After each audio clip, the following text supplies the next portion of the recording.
मैथिली दुल्हन। इसके मनमोहक गीत जरूर सुने। यदि अच्छा लगा तो चैनल सब्सक्राइब जरूर करें।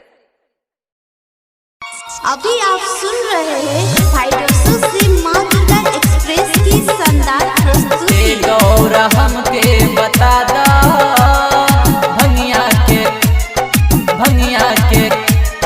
भंगिया के गोला कहाँ रखलो। Music by DJ Umesh, Shukipur Bazar. ए गौरा हमके बता दा भंगिया के गोला कहाँ रखलो। भंगिया के गोला कहाँ रखलो। ए गौरा हमके बता दा भंगिया के गोला कहाँ रखलो। भंगिया के गोला कहाँ रखलो।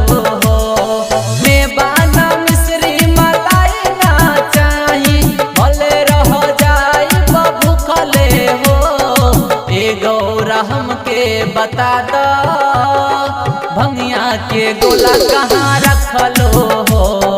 भंगिया के गोला कहाँ रखलो हो।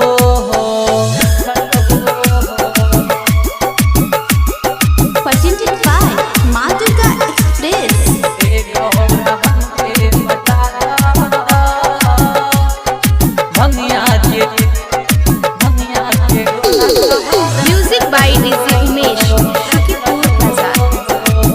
दूर से आवेले भंगिया चढ़ावेले कांवरियन आके देव घर हो। कांवरियन आके देव घर हो। बन बन से खोजी के भंगिया धतूरा लाके हमके जगावे मन भर हो। नखरा न करो ए गौरा हमसे बात कने मना हमरो कहलो हो। ए गौरा हमके बता दो भंगिया के गोला कहाँ रखलो हो। भंगिया के गोला कहाँ रखलो हो। कहाँ रखलो हो। कहाँ रखलो हो। ए गौरा हमके बता दो।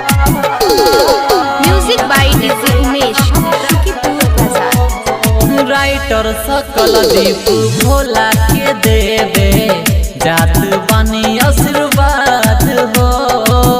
जात बानी आशीर्वाद हो। रही ना कमी कोनो जिंदगी में कदे हम आबाद हो। अरविंद गोल्ड के गौरा सुनो हमहू बना देवे स्टार हो। ए गौरा हमके बता दो भंगिया के गोला कहाँ रखलो हो। भंगिया के गोला कहाँ रखलो हो। Mix by love star Amarraj चुन चुन।